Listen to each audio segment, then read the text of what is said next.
They have gotten 3 times their money over a 5-year investment. What other investment is giving you these types of returns? I want to talk to you today about the underwriting and the pro forma that we did on our recent purchase for Harmony Village in Gonzales, Texas. This is my favorite part of the process because I'm a numbers guy. I love looking at percentages, income, expenses, and how everything really works together to find out if it's a good deal or if we're wasting our time. There's a lot of elements that make up good deals. Everyone has their niche and what they get excited about. Some people can see a property, see the potential for what it could become from a design perspective or from a management perspective. My way to look at it is from a pro forma perspective. How much income could we potentially make? What do the comparable properties look like? What do the expenses look like? And take it from there. So let's take a deep dive today into the underwriting and the pro forma on this property here in Gonzales, Texas. And I'll tell you how we thought we were going to operate it, how it's actually being operated, and how much of a difference that's going to make to our investors. So this is the property right here. I'm going to share my screen so you guys can see what I'm looking at. This is in Gonzales, Texas. This is called La Posada currently. We are changing the name to Harmony Village. Let me actually show you guys what the signage is going to look like. So I've got this signage that I've made that we are going to put. So this is just a Photoshop file right now, but we're going to put some kind of signage so it's got these letters with a little bit of light behind it. So it's either going to look like that, or we're going to do something with some white lettering behind it so that it'll look something like this. And here's a little bit about what the marketing is when we do it. So right now, if you were to type in just the address, Sadler Street in Gonzales, this is what it would look like. It comes up Trulia, Realtor, Zillow, MapQuest still has La Posada, all of this. What I need to have happen is so it's got Harmony Village here. You can click on it, and then it takes you to villageharmony.org. All right, I need to fix this Google SEO situation, but here's the property. Hopefully, if it works right, you click website, and then it's going to take you to here. Lease now, call. This is our property manager's number. Floor plans, photo gallery, amenities, reviews. We'll watch the video here, so you can kind of see we're going through, and it shows what our premium renovated unit looks like. So we're going to have some upgrades coming to that here in a little bit. You've got your floor plan, you've got your photo gallery, you got your amenities, pet friendly, all of this. So this is the marketing that we're doing. I've also gone, if you go to like Zillow, we'll go over here and we'll type Gonzales, Texas. We are one of of 2 properties that's on Zillow for rent right now at any price. Gonzales is a small town, there's only 8,000 people there. But you click on us, here we are. $850 a month. This is for an unrenovated unit. Our renovated units are currently going for $925 a month. So yeah, it looks nice, good photos. If you were to look at the comparable property, $750, 1 bed, 1 bath, 500 square feet. Ours is 800. Look at the quality of this. I mean, it's a stark difference. And then that's it. You know, you go to apartments.com. And I'll show you. Let's look up Gonzales. Literally the only search hit on apartments.com. So if we go to Google, let's just type in for rent Gonzales, Texas. Let's see what. This is the relocation list for Gonzales. So there's some real estate, rent lists. I hope I'm on here. Yeah, this is La Posada. So I need them to change this right here so that it's correct. Let's see. But we should be showing up there. I did advertise there. And then we've got rent.com. Okay, so there's a few other properties in, well, Lockhart. But if we zoom in on actual Gonzales over here, this is Seguin, Kingsbury, Seguin. So none of these are like actual for real. And even if you do look, 1800, 2000, 3000, 2000, these are all high up there. There's this 1250, but what do you get for that? Well, they've got 1 to 3 beds. So anyways, these rents are higher than ours. So the point of all of this is to say that our advertising is going well. We've been getting a lot of hits from there. So let's talk about the underwriting, and I'm going to talk about what this looks like. So this already is all filled out. We bought this building for $1.7 million, $53,000 a unit. We got a loan. We got outstanding loan from the bank, 20% down payment, 3.75 rate, 12 months of interest only on a 30-year fixed loan with 80% of the renovations being covered. So this is an 80% loan to cost loan. We paid, well, let me kind of talk about, let's see. Yeah, so we paid $53,000 a unit. And when we bought it, you guys have kind of seen the shape that it's been in if you've seen my other videos. So not a ton of work, but here's kind of what our budget looks like. So we plan to go in and do $5,000 per unit for these upgrades. And what that's going to cover is cabinets, chrome fixtures, gooseneck faucet, fresh paint, and a new mirror and a new vanity. These things, ignore all of these values. These don't apply. But that's what $5,000 will cover you. And then we've got some exterior things that we're doing. So just some landscaping, some wood rot on the outside of the building. We put in some tables and a grill. We're going to paint the exterior. I had that we were going to put some windows in. We've decided against this item. Power washing everything. Fixing the laundry room up with new flooring and a fresh coat of paint, maybe a little art. Fix the parking lot. That's like 15 grand. That's honestly what it's going to cost. Cost segregation for $5,000 was spot on. We did a cost segregation. We replaced the ACs. We replaced a couple of breakers. We put $5 grand into fencing, and then signage, $4 grand. We'll see out, and another 20 grand for just whatever comes up. So overall, we've got 10% reserve because something always goes wrong. So we've got about a $320,000 budget for renovations. So let me talk about the rents now and what we're doing with the rents. So we've got, honestly, these are all the same. I've got 16 and 16 of renovated, and we'll call these the premiums. So we've got 16 units that are just going to be a regular renovation. These are 800 square feet. They were at $650 a month. The pro forma says we have to get them up to $800 a month in rents. We've gotten actually above that. So I'll show you what happens when we plug in a higher number there. Other income, they're getting $2,700 a month or a year for laundry, so we kept that number the same. Application fees, they were getting about $400. We kicked this up to $1,600. And where we got this number from is essentially saying that half of the units are going to turn every year. So we've got 32 units in total.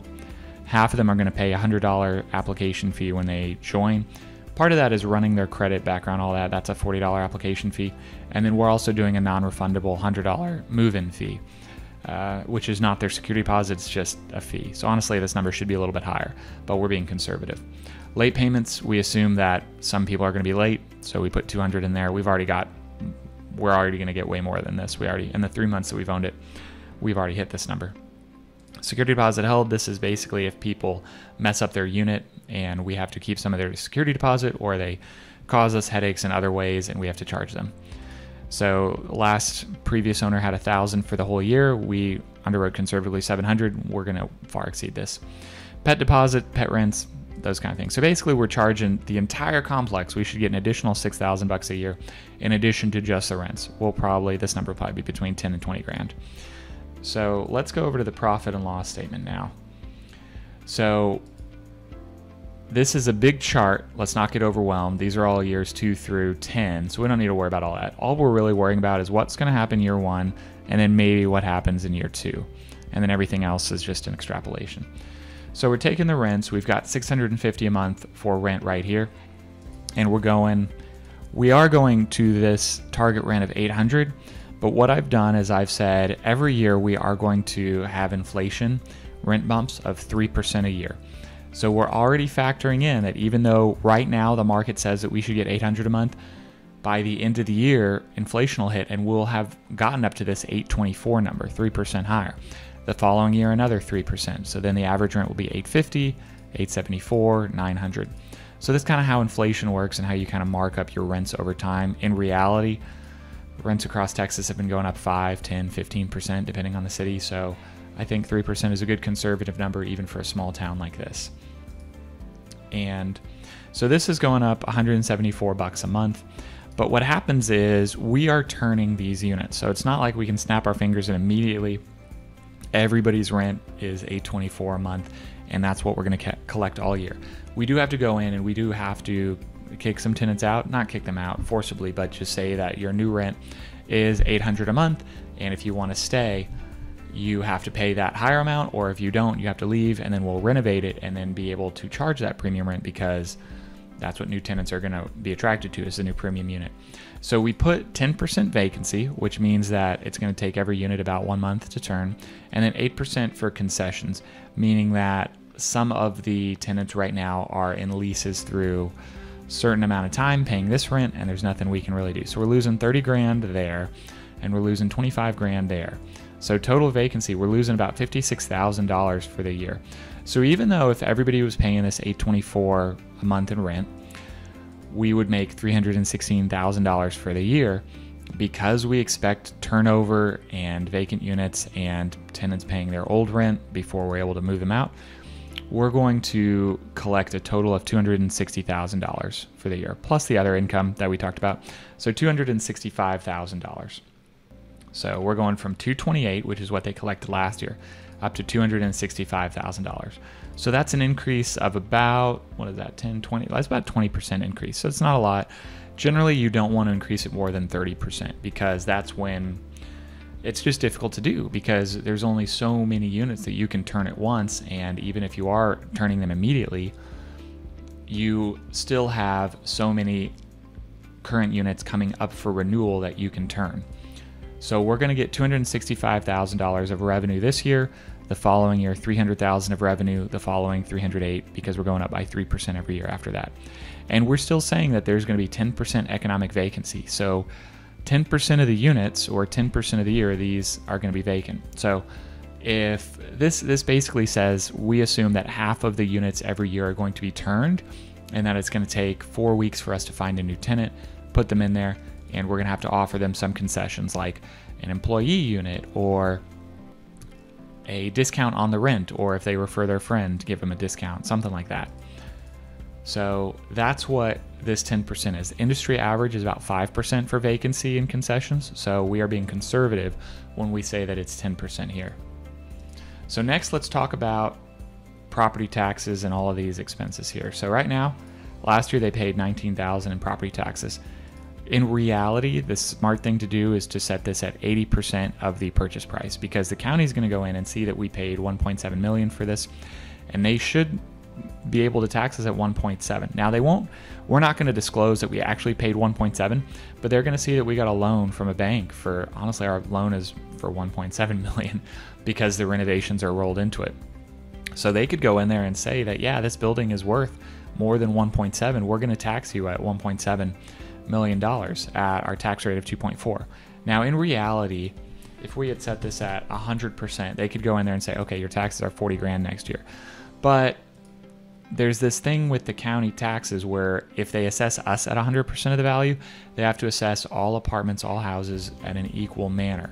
So they're not going to just double our taxes, because they can't just go in and say all properties all across the county are worth the same amount. Now, in general, if they were saying that most apartments are worth, 1.7 million or however many per unit, they could just bump our taxes up if ours were artificially low.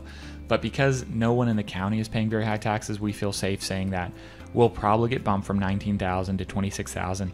And then the following year, we'll go up another 10% to $29,000. And then the following year, we'll just go with inflation. So I do think these are conservative numbers about what the county is going to do about our taxes. Next, insurance is kind of high. We're paying 23 grand for insurance for the year. They were paying 15 grand. And the reason for this is just because the value of the building went up. The value of materials went up. So to replace the whole building, now this is what it cost insurance-wise. We could have gotten a quote this low, but it would have meant that the whole building would have only been insured for like $1 million, and we need it insured for $2 million. Contract services, this is like lawn care, things like that, pest control. Trash removal, $6,000 for the year. That's like the real number. That's where it's coming in being. This is all utilities at $27,000 for the year. We're starting to get some of those bills in. It's hard to see where it's actually going to shake out, but we have no property management here because I put all of it into payroll. We are paying our property manager $1,500 a month, but $1,600 a month with a bonus if she hits over 95% occupancy for every month of the year. So that's kind of where we have that stacking in. So I just assumed it's going to be conservative, $1,600 a month every month of the year. So it's about $600 a unit. Whereas if we had paid another property manager 10%, we'd have to pay them $26,000. But because we've got this employee and we got a good deal, we're paying her $19,000. They also take care of lawn care. So in reality, even though this number is here for contract services, which includes lawn care, it's kind of lumped into here. So we're being conservative and budgeting for that, even though it's already taken care of. General and repairs. This is $19,000. This is basically saying that we have $600 a unit a year to turn it over. If the tenants destroy it, we fix their holes from the nails in the wall. We go in and repaint it, freshen it up, make it look nice. If we had carpet, we'd clean the carpets, but we're putting in luxury vinyl plank flooring. And then general and administrative, this is for our property management software, printer paper, anything else we can really think of. And then advertising, this is like if we want to put ads on apartments.com or Zillow, which we could. I looked into doing that, but it's free for the way that I posted it up there. So as long as I just go in there once a month, or even maybe once every 6 months, I don't know how long I'm going to have to refresh it, and just update the listing, then it's going to be fine and it's going to be free.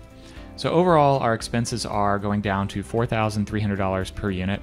We have reserves in here in case the roof goes out or there's some big problems, but hopefully we don't have to use it.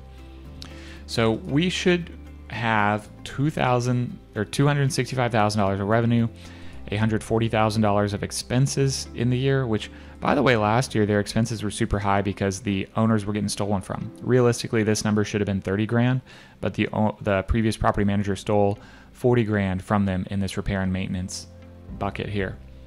Next, let's go into...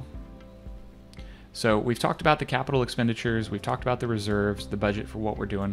Let's talk about what's going on in reality. So when people are coming in and viewing, before I get into that, let's talk about how this affects our returns. So we're buying this for $1.7 million. We're buying it for $53,000 a unit.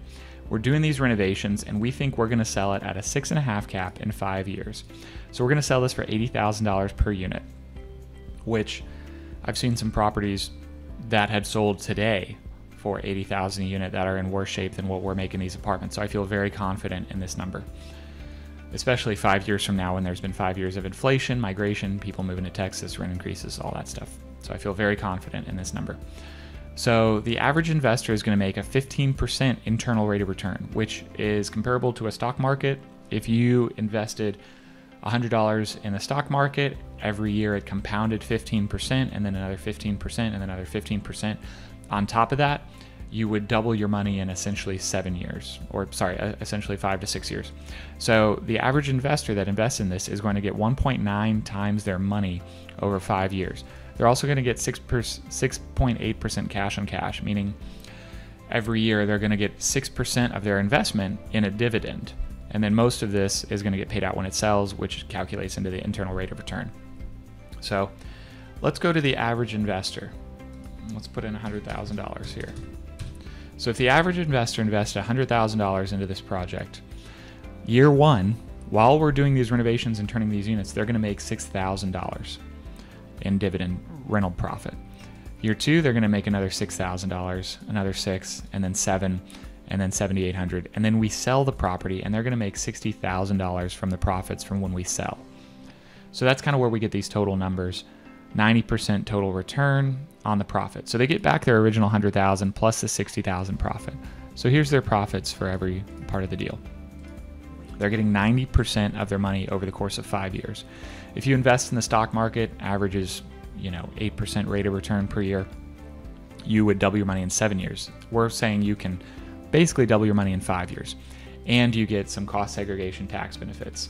So I'll talk about Well, I'll just mention it briefly. Basically, year one, you're getting 60% of your investment as a write-off. So year one, you've got $100,000 here of an investment, and even though you're making money on this, you're going to get a $60,000 depreciation loss to go against other capital gains. If you're a real estate professional, meaning realtor, loan officer, mortgage broker, house flipper, anything like that, you can subtract this deduction from your active income: house flipping, mortgage lending, real estate commission sales. So this is how much money an average investor is making on our conservative number returns. Let me go in here and adjust and tell you where the numbers are really coming in. A renovated unit, right now we're charging $850, and these are no problem filling up. Everyone's looking at our advertising. We're advertising $925 for these premium units, and they're going quickly. Honestly, what we should do is convert all of these into premium units. So here's what happens now that we're charging $925 for premium and they're going super quick. Let's go to the profit and loss. All of a sudden, our revenue goes from $260 where it was before. Now we're getting a revenue of $294,000, then $331,000, then $340,000 a year because the rents are higher. Our expenses are the same. These aren't going to change. We're still paying our property manager the same. We still have the same amount of repair and maintenance to fix things up. The utilities are still going to be the same. The taxes, the insurance, all that stuff is still going to be the same. The only number that's changing is our revenue. So let's go to the dashboard and let's see how it affects our returns. All of a sudden, we went from making a 15% rate of return compounded annually to a 26% rate of return compounded annually. Cash on cash is 11%. The investor is going to make 2.8 times their money over the course of the year, or the course of the 5-year term. So let's see how this affects investors on a cash flow basis. Let's go to the investor sample. Okay, so we've got a $100,000 investment. Year one, they're making $10,000. Same with year two, same with year three. Year four, they're making 11 grand. And then when we sell, they make $126,000. Now here's the other caveat. Right now, that means it's gonna sell for $97,000 a door. This is at a 6.5 cap rate. This is very conservative. In reality, I think this number is a 6% cap rate, meaning that we think that we can sell these for $105,000 a door in 5 years, which I don't think is unrealistic because most of Texas is trading between a 4 and a 5 cap now in the cities. So 6% for a tertiary market, like a small town like Gonzales, I think is very reasonable. So here's what happens to that average investor that invested $100,000. They still get the same cash flow all along the year, but instead of getting $129,000, they sell, they get $159,000.